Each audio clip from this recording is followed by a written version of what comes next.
بسم الله نحمده ونصلي ونسلم على رسوله الكريم. Shall we continue talking about Abubakar al-Siddiq radiallahu anhu as the first individual of the greatest Swahaba who Rasulullah sallallahu alaihi wasallam had announced that he will enter paradise. Yesterday we stopped somewhere where we continue inshallah today, and that was the selection of the successor of Prophet Muhammad sallallahu alaihi wasallam, or the first Khalifa of the believers of the Muslims. As I said, once the Prophet died, the Ansar, who are made up of two major tribes, Aus and Khazraj, started gathering together at Thaqifat Bani Sa'ida. And the information reached Abubakar and Umar where they were that the Ansar are in an event or in an attempt to choose the Khalifa. And after explaining, I will explain why there was no clear decision to start with.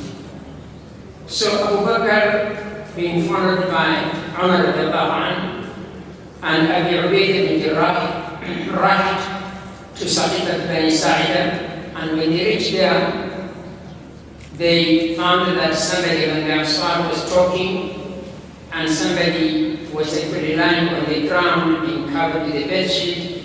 And when they asked who it was actually Sa'd bin Abi Ubaidah.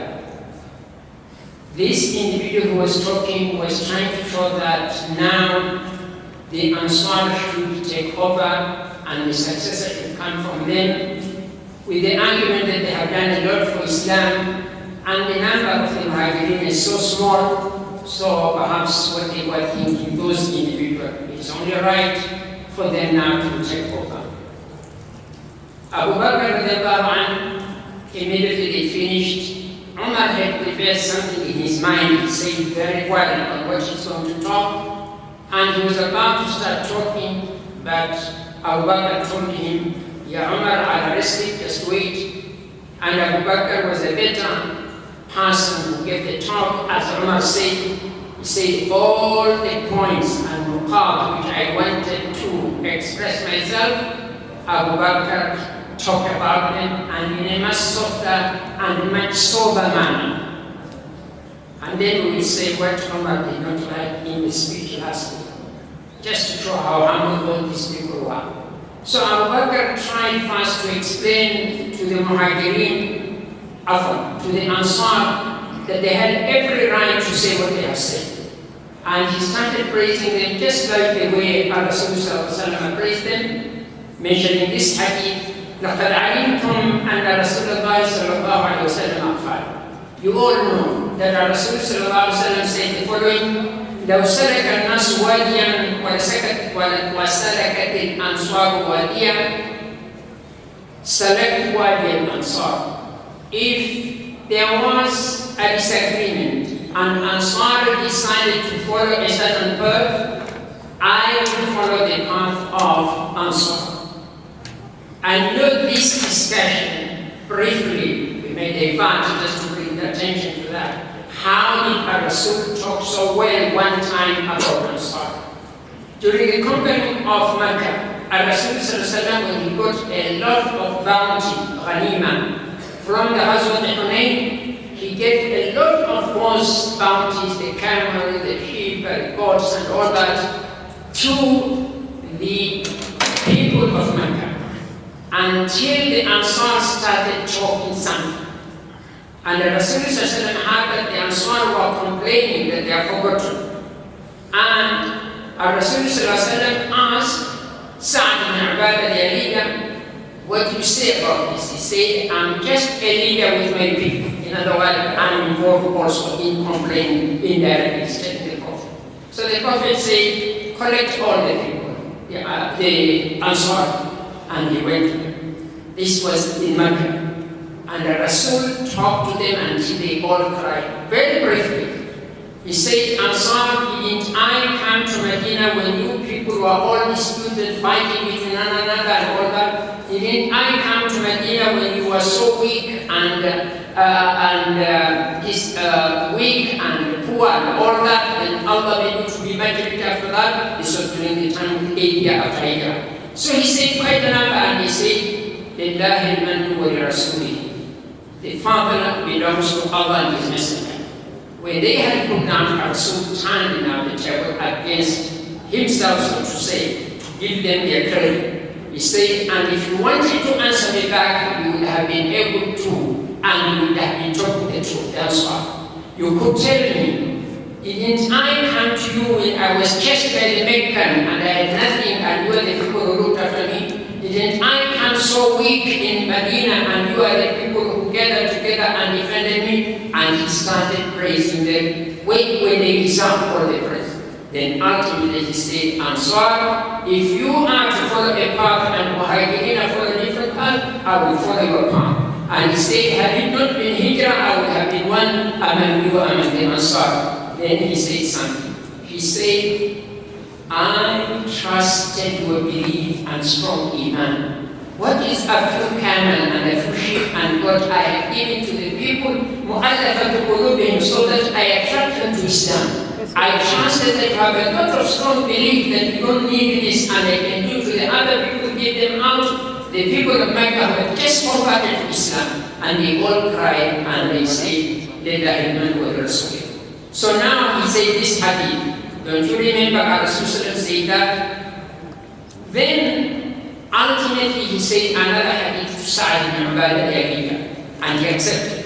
He said, Ya Sa'd, and Rasulullah qala wa anta qa'id. You remember the Prophet said something and he was sitting. And he said, Qurayshun wuladu hadha al-amr. Quraysh are the people who should be the leaders of this issue. That is the leadership of Muslims after the death of the Prophet, because he didn't say after the death. فَبَرُّ النَّاسِ تَبَعٌ لِبَرِّهِمْ وَفَاجِرُهُمْ تَبَعٌ لِفَاجِرِهِمْ.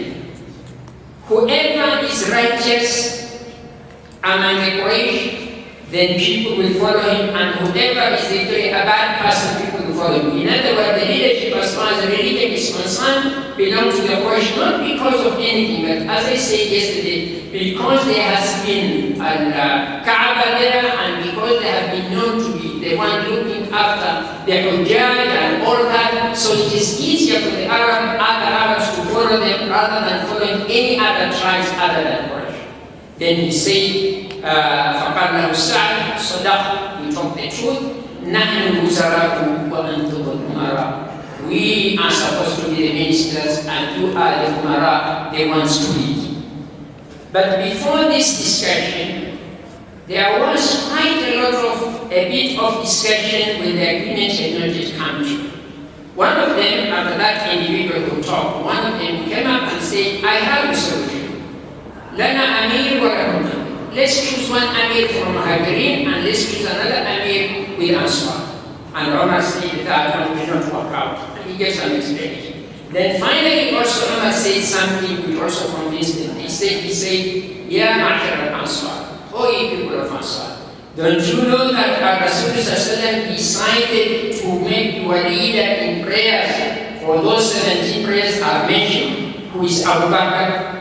If he has made him the leader, will any of you desire to be a leader when Abubakar is around? He said, no, we cannot leave Abubakar. Then, of course, the bay'ah took place very quickly, and Abubakar was actually given allegiance by all the people. Before I forgot, this is the thing which Umar did not like, which Abubakar said by the time he finished his speech to start with. When he found things were going to be a bit tough, they sought it out. He said, I have the hands of these two people. One on the right of Umar and one on the left, that is Abu Ubaidah bin Jarrah. And he said, any one of these two, if you give the bay'ah, I will rob the outside. So Umar said, that is the only thing I hated from his speech. One, he said to Umar, وَاللَّهِ أَنْ أُقَدَّمَ فَتُضْرَبُ عُنُقِي أَحَبَّ إِلَيَّ مِنْ أَتَأَمَّرَ قَوْمٌ فِيهِمْ أَبُو بَكْرٍ. If I was to be cut my head in front of these people, it would have been better than me to be a leader with the people who Abu Bakr is still alive and still. So the people really, including Umar, knew the value of Abu Bakr. Maybe I explain a bit because some people exaggerate these things and extend it in the wrong way.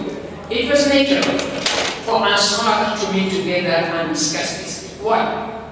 According to al-Sunnah wal Jamiʿ, some say that there was an indication, almost clear indication, that Abu Bakr will be the Khalifa after the Prophet. Indication indirectly that the Prophet ﷺ made him to be the leader of the prayers for the 17 prayers. And other issues which I have mentioned, a lady came and he said that if I come and you are not around, to whom do I go? He said Abu Bakr. But these are indirect indication, and maybe quite a number of people like that from the hadith they didn't know. The issue of prayer, maybe people didn't have much time to think that this is an indication that Rasulullah wants us to choose. And a few days before the death of the Prophet ﷺ, one time the Prophet wanted to write something. And that is a hadith reported by Aisha and a number of others that he wanted, he said, to write something so that people have no dispute after his death, and that Abu Bakr, the Allah and the people will love nobody but Abu Bakr to be the Khalifa. But Rasulullah later in his own wisdom and hopefully in the inspiration of Allah realized there is no need for me to write something because the way things are, it is very clear, or perhaps he was given a wahi that now stop that, Abu Bakr will be chosen automatically. And why that is important? Because our religion is the religion for the Muslim during the Swahaba and the religion which should continue until Qiyamah. Because Rasulullah did not write something, it's as if he didn't force people, he left them with an element of democracy to decide who should be the leader. And that will help us in the days to come.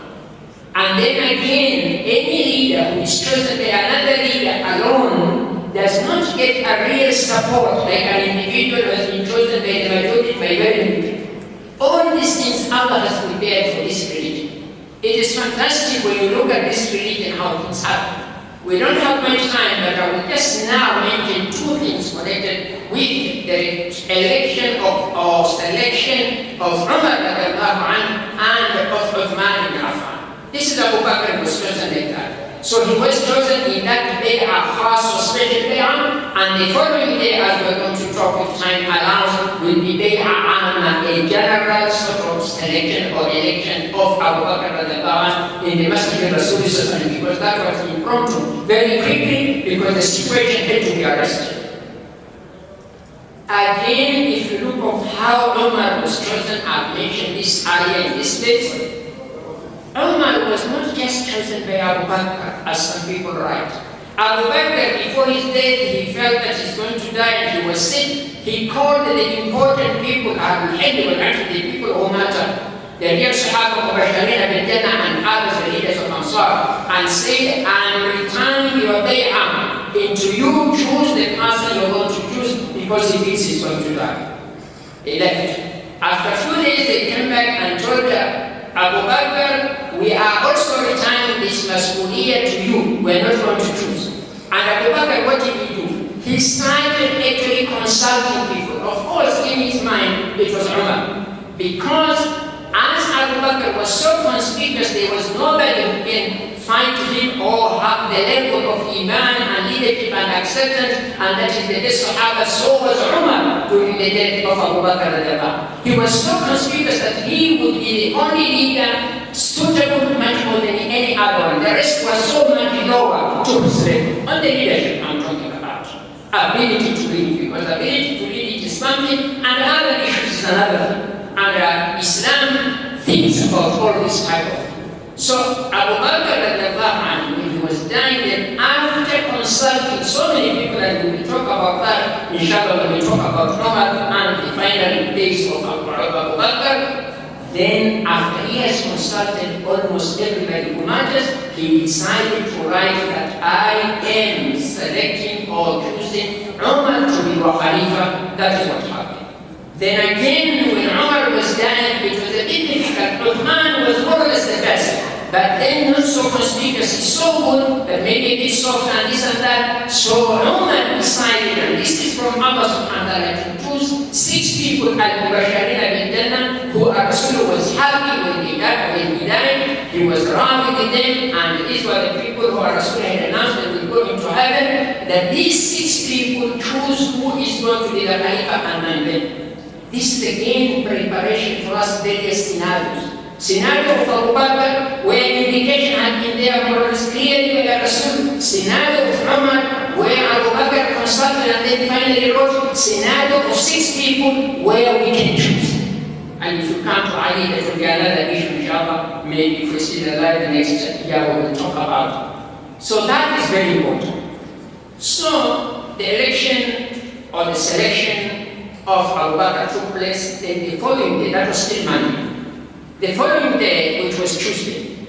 Now, Salat al-Jami'a, the Salat al-Dhuhr was called, and all the Sahaba came, and Abu Bakr went into the member, and before he talked, Umar first started talking. He said, Ya ayyuhan nas, O you people, yesterday, during the death of the Prophet, I said something. Remember, I said that our Rasul has not died. And Rasul has gone to his Lord for 40 days, just like Moses went. Remember, Umar used to like to read Bible, and Rasul was discouraging him because sometimes they may get confused, but this is the topic of another day. So after saying that, he said, but what I have said, I have never got it from the Qur'an, neither have I been given ahad or something from a Rasul. That was my own feeling. I thought the Prophet, before he died, he would have sorted us until more or less he would outlive us. All of us will live and die before he dies. This is what he was thinking. So in other words, explaining it properly, the man was shocked, and the whole thing, he did not think it will happen. Spontaneously he acted, and now he's coming back to tell the people that this is what happened, so it's more or less like saying it is my mistake. And now he said Allah has chosen the best one of who is Abu Bakr, Qumu and Bay'un. Then stand up and give bay'ah to Abu Bakr the Tahir. Umar was a strong person, and because of this short talk also, he has encouraged everybody and has removed any misunderstanding or any issue pertaining to the issue of the death of the Prophet and the selection of Abu Bakr. So people then gave bay'ah to Abu Bakr. And these people were all the Swahaba, including Ali bin Abi Talib and Zubayr bin Awam. Ali and Abi Talib and Zubayr bin Awam was not in the mosque immediately, and then he was called why he was not in the mosque. This is Tuesday, and the Prophet died on Monday. By then, the Prophet had not yet been buried. The Prophet was buried in the evening, almost at night on Tuesday. And that's not a surprise. It's a big evening to bury the Prophet. There were so many issues. How is he going to be washed? How is he going to be prayed? Where will he be buried? How will he be buried? The prayer of the janazah will be out. So there were so many issues to sort out, and it is not wrong for us to sort out the issue of leadership before the burial of the Prophet. One day does not make a lot of difference, but it can make a lot of difference if the leadership issue has not been settled. Specifically here we are losing a very strong leader, the pioneer, the one who started the religion, and then if we leave a vacuum, all the issues will be coming in. I'm saying this because people try again to exaggerate that people were interested in Khilafah and they were not thinking of giving back the Prophet. We will not be loving the Prophet much more than Sahaba. We are just cheating ourselves. Read the history of the Sahaba and see how much people are loving the Prophet. Not ourselves, but just mere saying a few words here and there. Look at their action. They said they fought 75 battle, 28 battle with the Prophet within 7 or 8 years. How many of us have prepared to sacrifice that in spite of even those who talk very loudly? So let's give the Sahaba the due respect and how they were expecting Rasulullah. And one day we will talk and we will be explaining, and there are so many hadith to show that how much the Prophet, how much the Sahaba used to love the Prophet. I'll just mention one connection with Umar bin Umar one day he was walking with Rasulullah and he told Ya Rasulullah, I love you so much except myself. Rasulullah told him, Umar, you have to love me much more than anything, including yourself. And Umar just doesn't say, just half a minute. Then Umar thinking that this is wrong. He told me, Ya Rasulullah, and Umar is a very frank individual. If it was not in his head and he's accepted, he wouldn't say. He said, Ya Rasulullah, now I learn too much more than anybody, including myself. Our Rasul said, Al-an ya Rahman. Now, your belief is right. And one day, when we talk, inshallah, next week about Umar, we'll explain why you have to love the Prophet much more than yourself, much more than your child, much more than your wife, because you have to be able to sacrifice for this religion anything else other than, anything else in order to keep the religion the way it should be. وآخر دعوانا الحمد لله.